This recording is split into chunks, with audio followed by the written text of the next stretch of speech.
As the very name of Amphibious assault ships implies, this vessel is capable of performing a large number of different missions.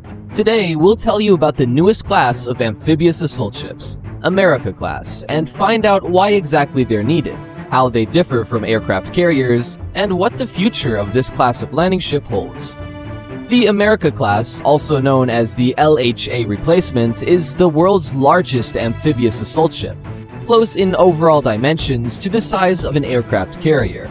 The main purpose of these types of ships is to land a marine expeditionary unit on shore, using a group of Bell Boeing V-22 Ospreys with VTOL and STOL capabilities, supported by the AV-8B Harrier II, the latest F-35 Lightning II V or STOL fighters, or attack helicopters.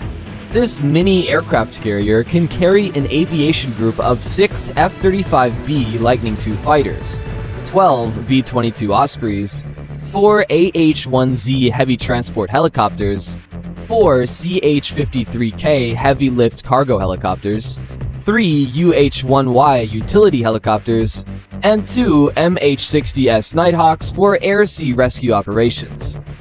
And if you pulled the Ospreys from the deck, the ship could accommodate 3 times as many F-35Bs. That being said, the exact composition of the aircraft found on an American-class vessel varies depending on the missions it carries out. According to military experts, the transportation of Lightning II fighters is a game-changer for the United States Navy, as it will make preparing for offensive operations by the F-35s much more difficult for America's enemies. Thanks to its design features, the ship allows for V or STOL, STOVL, and VTOL aircraft to operate on its deck. The America class will soon completely replace its predecessors, represented by the ships of the Terroir and Wasp classes. When creating the first America-class ship, engineers expanded the hangar deck, adding 2 wide bays to it, each of which houses a traveling bridge crane for aircraft maintenance. Furthermore, the project included a reconfigurable command and control center, an onboard hospital, additional fuel depots, and aviation support zones. The USS America LHA-6 was the first of the 2 planned Flight Zero vessels. It is an aircraft-oriented and modified copy of the Wasp-class USS Mackinac Island, LHA-8. Since 2009, 2 America-class vessels have been put into operation: USS America, LHA-6, and USS Tripoli, LHA-7. A third, USS Bougainville, LHA-8, is currently under construction. Engineers of the USS Bougainville intend to return the well deck into the vessel without compromising its aircraft capabilities. In addition to the 3 aforementioned vessels, the US Navy has plans to add 12 more ships to its fleet. However, the last 5 models that will join the fleet from 2035 to 2051 haven't even been officially named yet.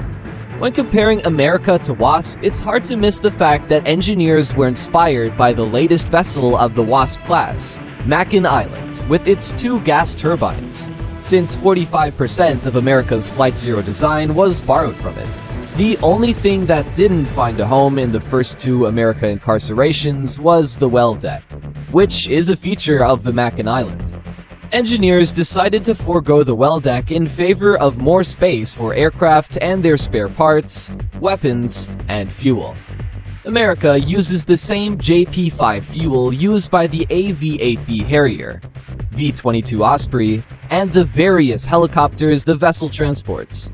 This greatly simplifies the question of fuel storage, distribution, and use. Other key differences between America and Wasp include an enlarged hangar deck, improved aviation maintenance facilities, and expanded aviation storage areas.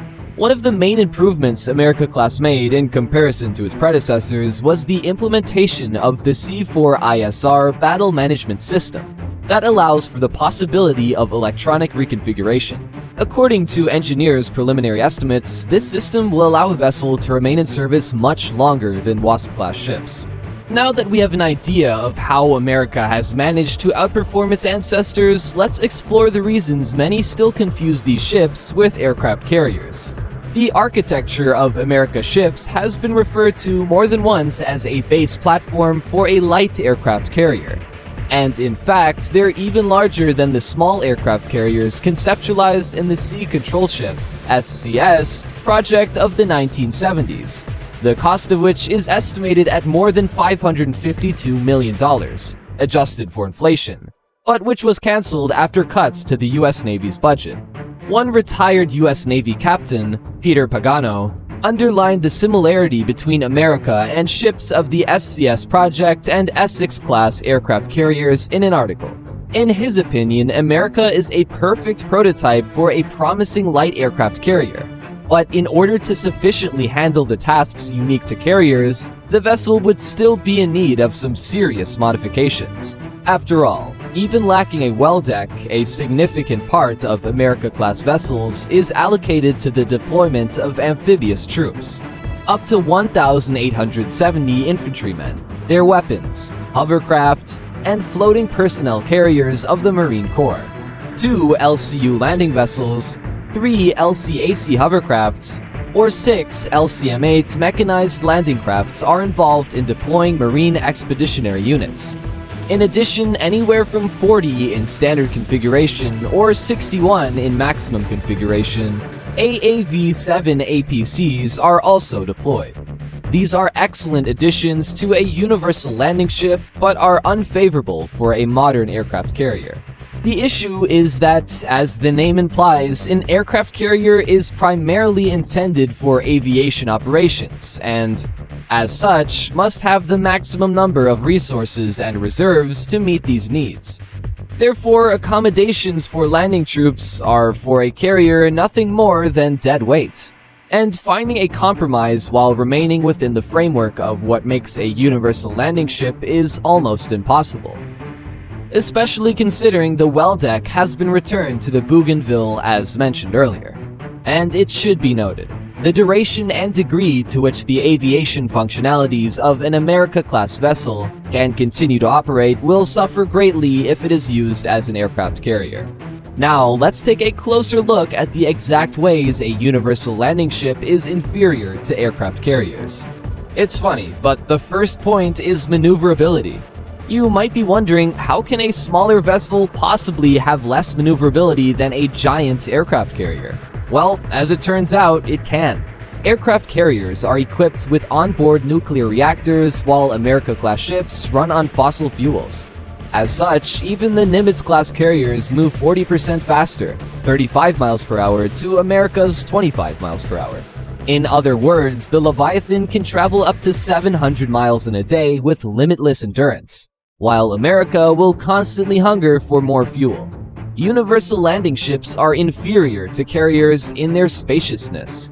An air wing located on the large deck of an aircraft carrier often includes a couple of squadrons of FA-18s or the newest F-35 fighter jets, a squadron of radio-controlled aircraft, radar-equipped aircraft, and a variety of helicopters. If we're talking about vessels of the Gerald R. Ford class, then there could be 90 such aircraft. Even the latest America-class model, capable of carrying about 20 AV-8Bs or F-35Bs and 2 MH-60Ss, pales in comparison to the carrying capacity of a carrier's massive deck. The Gerald R. Ford Air Wing is capable of carrying out about 270 flights in a single day. A light aircraft carrier can struggle to achieve even a fifth of this number. It's also worth considering the limited amount of usable space and lack of armament storage space. On aircraft carriers, these problems simply don't come up. The America class is not as universal as it seemed at first glance. One of the main advantages of a carrier over its lighter counterparts is the diversity of its air wing. This allows for the ability to carry out several missions at the same time, to protect the fleet with the help of air defenses, and to suppress enemy communication devices. A light aircraft carrier is lacking in its air wing diversity and ability to carry out a wide range of missions, especially when it is vital that these missions are carried out simultaneously and not one after another. It's worth mentioning that the V-22, which the America class carries, can be modified to run interference or conduct aerial surveillance. But the ship itself will be too crowded to quickly adapt to the challenges that might arise in parallel with this. Smaller carriers are inferior in their survivability. America-class ships are capable of generating only a fraction of the power that the nuclear reactors on giant aircraft carriers can produce. This has a direct effect on the survivability of the vessel, since the power is insufficient to deal with more advanced radar and weaponry that the US military has been testing for decades, and is striving to include in its arsenal.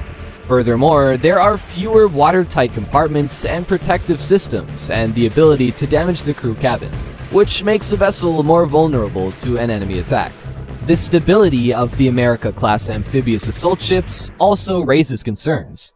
When a warship is powered by fossil fuels, it is vitally important that it has regular access to tankers to replenish its reserves. Aircraft carriers, on the other hand, require refueling once during their long service life. This brings up another issue of ensuring a safe rendezvous between a landing ship and a tanker when in hostile waters. This is already starting to resemble the plot of a Mission Impossible movie, and it will be an extremely difficult task for air support to provide a safe space for the ship to be refueled. Not to mention that nuclear energy is simply cheaper and more efficient. The only significant and controversial point is the cost of constructing an aircraft carrier compared to an amphibious assault ship. The cost of one Gerald R. Ford-class carrier is about $12.8 billion, plus another $4.7 billion in R&D. The cost of constructing 3 America-class vessels, on the other hand, totaled $10.094 billion, about $3.4 billion per ship. So what do you think of the America-class amphibious assault ships? Could they become a lightweight analog of the monstrous aircraft carriers? Let us know what you think in the comments. Also, if you enjoyed the video, don't forget to leave a like below, subscribe to the channel, and turn on notifications to stay in touch. See you soon.